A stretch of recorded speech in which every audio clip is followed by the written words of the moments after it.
BBC दुनिया में आज देखिए कि अमेरिका को जवाब देने के लिए एकजुट हो रहे हैं रूस और चीन। रूस और चीन कर रहे हैं मिलिट्री एक्सरसाइज। क्या यूक्रेन युद्ध में यूक्रेन का साथ देने वाले अमेरिका के खिलाफ खुलकर मोर्चा बना रहे हैं दोनों देश? बात करेंगे कवर स्टोरी में। स्वागत है आपका बीबीसी दुनिया में। मैं हूं विदित मेहरा। यूक्रेन जंग के 1 साल पूरे होने की भी होगी कवर स्टोरी में चर्चा, लेकिन पहले हेडलाइंस। संयुक्त राष्ट्र पास कर सकता है रूस के खिलाफ एक प्रस्ताव जिसमें रूस से कब्जा किए गए यूक्रेनी इलाकों से हटने को कहा जाएगा। वोटिंग के दौरान भारत का क्या होगा रुख, इस पर भी होंगी कई देशों की नजरें। इससे पहले रूस के खिलाफ वोटिंग में भारत रहा था गैर हाजिर। फलस्तीनी पक्ष की तरफ से हुए रॉकेट हमलों के जवाब में इसराइल ने गजा पट्टी पर किए हवाई हमले। इससे पहले कब्जे वाले वेस्ट बैंक में इसराइल की छापेमारी में 11 फलस्तीनियों की हुई मौत, जिसमें से कई थे बंदूकधारी। गजा पट्टी पहुंचे संयुक्त राष्ट्र के दूत ने की शांति की अपील।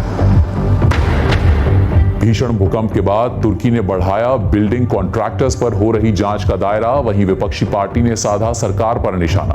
कहा नई बिल्डिंगें हों भूकंप रोधी, ये सुनिश्चित करने में नाकाम रही सरकार। खराब सुरक्षा पैमानों को ठहराया जा रहा है हजारों लोगों की मौत का जिम्मेदार। यूरोपीय आयोग में काम करने वालों को टिकटॉक ऐप हटाने का निर्देश। डेटा को सुरक्षित और साइबर सिक्योरिटी को बढ़ाने के मद्देनजर उठाया कदम। चीनी कंपनी बाइट डांस है टिकटॉक की मालिक, जिस पर लगे हैं यूजर्स के डेटा स्टोर करने के कई आरोप। कंपनी ने इस फैसले पर निराशा जताई। और महिलाओं के T20 वर्ल्ड कप सेमीफाइनल में ऑस्ट्रेलिया ने भारत को 5 रन से हराया। जीत के लिए 173 रनों के लक्ष्य का पीछा करने उतरी भारतीय टीम 20 ओवरों में 8 विकेट के नुकसान पर 167 रन ही बना सकी। इनमें से कुछ अहम खबरों की चर्चा आज बीबीसी दुनिया में।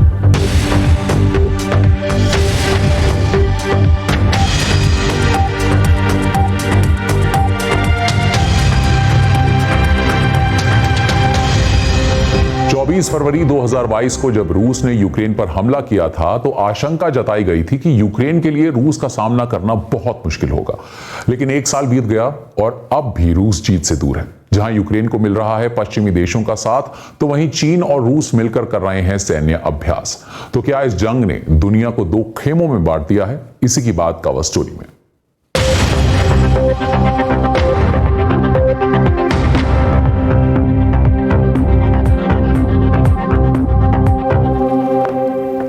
शुक्रवार यानी 24 फरवरी को यूक्रेन युद्ध के 1 साल पूरे हो रहे हैं।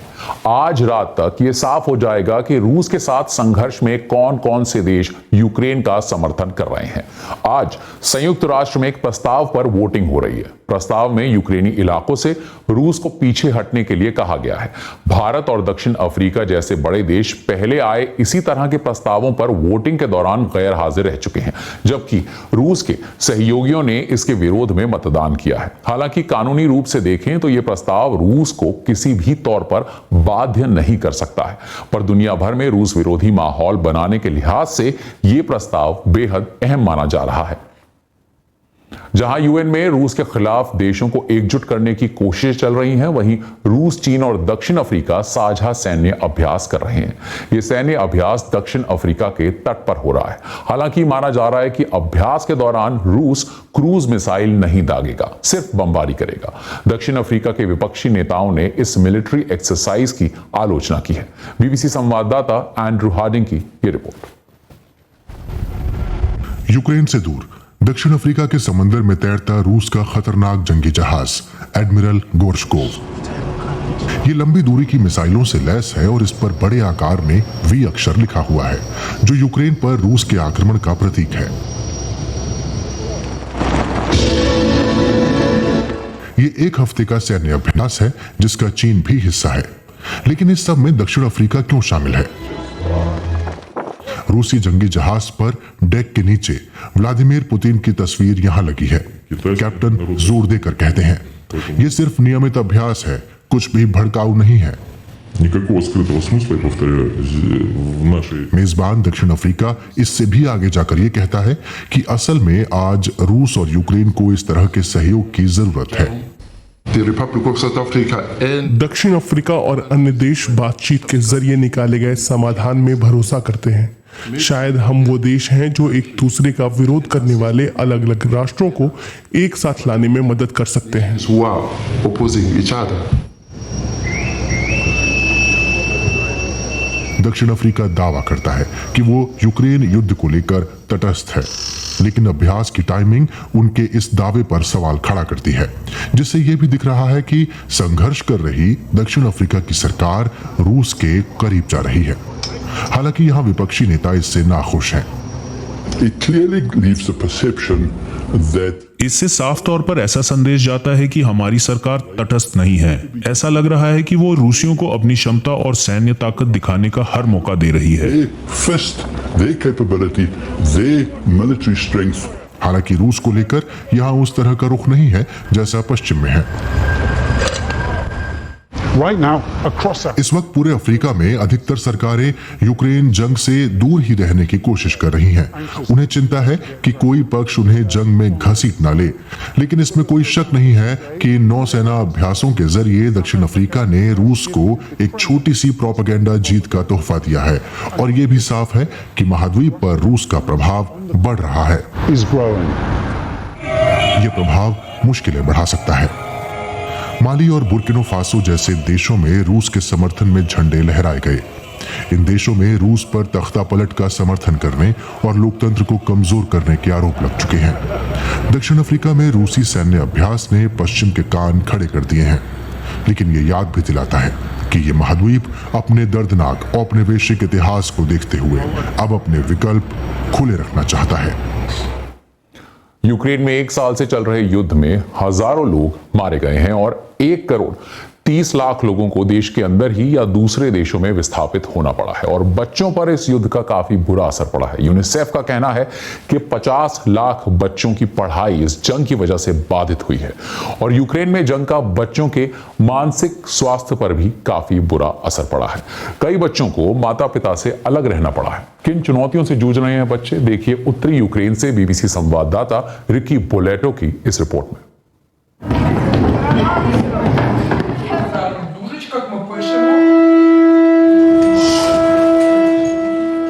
एक बार फिर से एक स्कूल में पढ़ाई को बीच में ही रोकना पड़ा है।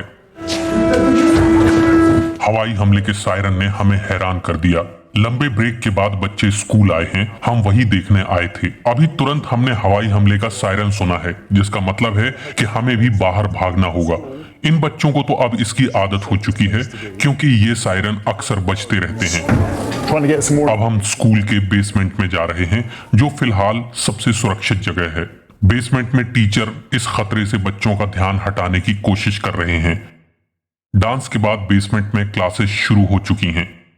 हम सभी अपना हौसला बनाए रखने की कोशिश कर रहे हैं, क्योंकि सच्चाई ये है कि कुछ भी हमारे हाथ में नहीं है। मेरे अंदर कई तरह के इमोशंस उमड़ रहे हैं, डर के भी और खुशी के भी। खुशी ये सोचकर कि हम ये सब खत्म होने के और करीब आ गए हैं। एक दिन और बीत गया। कई बच्चियों और युवाओं ने बहुत बुरा होते देखा है। मनोचिकित्सकों को आशंका है कि जंग का असर इन बच्चों पर लंबे समय तक रह सकता है।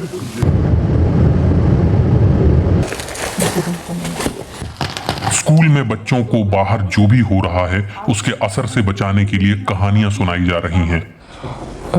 जंग की वजह से कई बच्चों को गंभीर समस्याओं का सामना करना पड़ रहा है, जैसे हकलाना, घबराहट, बिस्तर पर पेशाब कर देना। कई बच्चों को परिवार और उनके स्वास्थ्य को लेकर डर लगता है।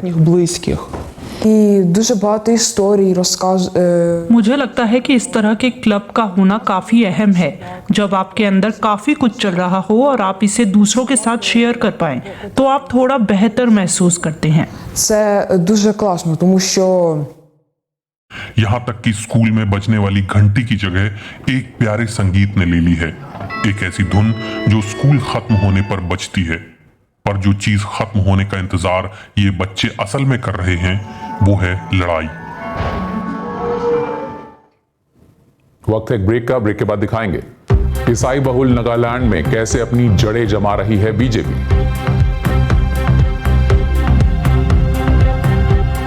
और साथ ही बात होगी इजराइल और फलस्तीनियों के बीच तनाव की भी। बीबीसी दुनिया में अभी है बहुत कुछ बाकी, बने रहिए हमारे साथ।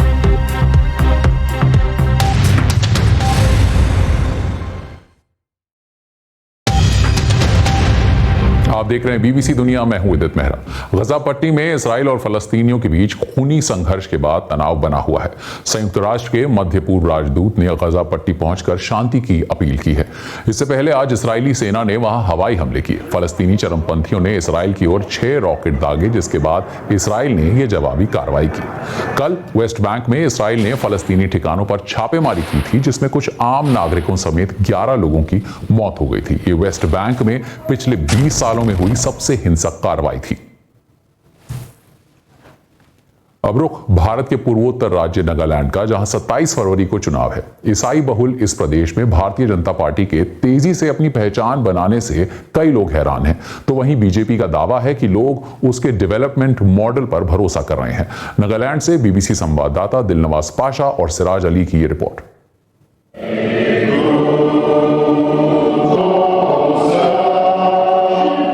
हाथों में बाइबल, होठों पर भक्ति गीत और प्रार्थना में लीन लोग। लगभग 90% ईसाई आबादी वाले नागालैंड में यह दृश्य आम है। जो ईसाई धर्म अब से 150 साल पहले नागालैंड पहुंचा था, वो अब यहां की पहचान और संस्कृति का अहम हिस्सा बन गया है। नागालैंड में चुनाव हैं, केंद्र में सत्ताधारी बीजेपी यहां भी गठबंधन सरकार में है और स्थानीय Naga party national democratic progressive party यानी एनडीपीपी के साथ मिलकर चुनाव लड़ रही है। बीजेपी यहां विकास का वादा लेकर आई है, जिसमें बहुत से लोग यकीन भी कर रहे हैं। After BJP came Nagaland, development बहुत आ गया है। After BJP came, they've done so much for us. देश में हिंदुत्ववादी पार्टी की पहचान रखने वाली बीजेपी के नागालैंड में अधिकतर नेता ईसाई हैं, जो पूरी शिद्दत के साथ पार्टी को आगे बढ़ाने में लगे हैं। ये पार्टी डेवलपमेंट पार्टी है। ये कुछ डेवलप करने के लिए, लोगों को अच्छा एजुकेशन देने के लिए और नौकरी देने के लिए, यही है। यहाँ में no differences about, there should not be clash about politics and religion. लेकिन एक हिंदुत्ववादी पार्टी के उभारने ईसाई बहुल इस प्रदेश में कई लोगों को चिंता में डाल दिया है। जो हम देख रहा है, सुन रहा है न्यूज़पेपर में, दिल्ली न्यूज़ में, जो हिंदू राज हो के वो क्रिश्चियन प्रोसिक्यूशन होता है या चर्च डिमोलिशन को उठाए, वो सुन के हम खराब मिलता है और ऐसे नहीं करना है, वो हम लोग सोचता है। विश्लेषक मानते हैं कि बीजेपी के नागालैंड में उभार की एक वजह यह भी है कि यहाँ लोग पार्टी के हिंदुत्ववादी एजेंडे को नहीं समझते हैं। नागालैंड में अधिकतर आबादी गांवों में रहती है। मैं मानता हूं कि गांव के लोग इस बात को नहीं समझते हैं कि हिंदुत्व का अभियान और एजेंडा क्या है और इसके क्या मायने हैं। लोग इस बारे में जागरूक नहीं हैं। वहीं कांग्रेस का आरोप है कि बीजेपी नागालैंड के लोगों को अपना असली रंग नहीं दिखा रही है।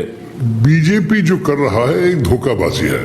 वहां जाके हिंदुत्व के बारे में बोल रहे हैं, यहाँ आके बोलते हैं कि हम सबको सुरक्षित रखेंगे, नागालैंड की कल्चर को हम सुरक्षित प्रिजर्व करेंगे। ये सब कह के वो लोग चाहते हैं कि नागालैंड उनके नेशनल पॉलिसी को भूल जाए। हालांकि बीजेपी इन आशंकाओं को खारिज करती है। इस धरती पे जो भी है भारतवर्ष की, वो सब हम भाई बहन हैं। इसलिए हमारे प्रधानमंत्री जी सबका साथ, सबका विकास, सबका प्रयास कहते हुए इस पार्टी को आगे बढ़ा रहे हैं। बीजेपी के साथ गठबंधन सरकार चला रहे मुख्यमंत्री नेफ्यू रियो अपनी जनसभाओं में लोगों को सुरक्षा का भरोसा दे रहे हैं। बीजेपी और भारत सरकार इस बात को जानते हैं कि नागालैंड एक ईसाई बहुल प्रदेश है। इसी वजह से सीटों के बंटवारे में भी उन्होंने लोगों की भावनाओं को चोट नहीं पहुंचाई। इसलिए मैं कह सकता हूं कि हम इस देश में, मेरा मतलब है कि यहाँ राज्य में पूरी तरह सुरक्षित हैं। मैं उम्मीद करता हूं कि ऐसा ही रहेगा और लोग सद्बुद्धि से काम लेंगे। और ब्रेक के बाद दिखाएंगे कैसे एडवेंचर साइकिलिंग दे रही है ऑस्ट्रेलिया की इकोनॉमी को सहारा।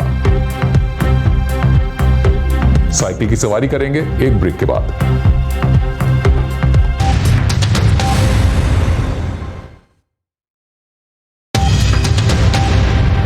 आप देख रहे हैं बीबीसी दुनिया में, हूं उदित मेहरा।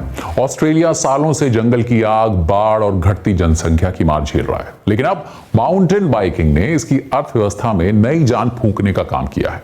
एक अनुमान के मुताबिक राइडर्स हर साल देश की अर्थव्यवस्था में 43 करोड़ डॉलर का योगदान दे रहे हैं। देखिए बीबीसी संवाददाता फिल मर्सर की ये रिपोर्ट। ऑस्ट्रेलिया में माउंटेन बाइकिंग काफी लोकप्रिय होती जा रही है और ये देश की अर्थव्यवस्था को मजबूती भी दे रही है। हॉट एज हेल उन कई रास्तों में से एक है जहां आप बहुत तेज साइकिल चला सकते हैं। लगेगा जैसे आप उड़ रहे हों। मैं इस रास्ते के बारे में अच्छे से जानती हूं, इसलिए मैं यहां जितना तेज हो सके उतना तेज साइकिल चला सकती हूं। माउंटेन बाइकिंग ऑस्ट्रेलिया के क्षेत्रीय कस्बों को पुनर्जीवित करने में मदद कर रही है। नोब्रा के पास के जंगलों में सावधानी से तैयार किए गए रास्ते बढ़ते राष्ट्रीय नेटवर्क का हिस्सा हैं। माउंटेन बाइकिंग अब अपने आप में एक इंडस्ट्री बन चुकी है। पूरे ऑस्ट्रेलिया में ऐसे कई उदाहरण हैं जहां स्थानीय समुदायों को इससे फायदा हुआ है। नोब्रा के जंगलों में शानदार रास्ते हैं, लोग वहां उमड़ पड़े हैं और पूरे शहर को फायदा हुआ है। माउंटेन बाइकिंग जोखिम और जोश से भरा खेल है। ऑस्ट्रेलिया में पहले कभी इतने क्लब, रास्ते या राइडर्स नहीं थे। कुछ लोग इस खेल को लेकर इतने जुनूनी हैं कि उन्होंने इसके लिए चोटें खाई हैं और अपनी हड्डियां तक तुड़वाई हैं। लेकिन अगर इसे एक पर्यटन स्थल के रूप में कामयाब होना है तो हर उम्र और क्षमता के लोगों को ध्यान में रखना होगा। तस्मानिया में इस खेल ने कभी खनन के लिए मशहूर शहर डर्बी में नई जान भर दी है। यहाँ दुनिया की कुछ सबसे अच्छी राइड्स हुई हैं और ये इलाका कोविड और उसके बाद आई कुदरती आपदाओं से उबर रहे लोगों के लिए एक मिसाल बन गया है। लोग अब बहुत ज्यादा उत्सुक हैं क्योंकि वो आग और फिर बाढ़ की वजह से राइड नहीं कर पा रहे थे, इसलिए अब इसका क्रेज बढ़ रहा है। जब तक फिर से मंदी या ऐसा कुछ नहीं आता तब तक लोग इसे पसंद करते रहेंगे। मुझे नहीं लगता कि लोगों में इसकी दिलचस्पी जल्द ही खत्म होने वाली है। माउंटेन बाइकिंग ऑस्ट्रेलिया में कई मिलियन डॉलर का कारोबार है। कई लोगों के लिए मजा और डर लत की तरह है। तो कार्यक्रम से जुड़े किसी भी टॉपिक पर आप मुझे ट्वीट कर सकते हैं। मेरा ट्विटर हैंडल है @bbcwithin। आज के लिए इतना ही।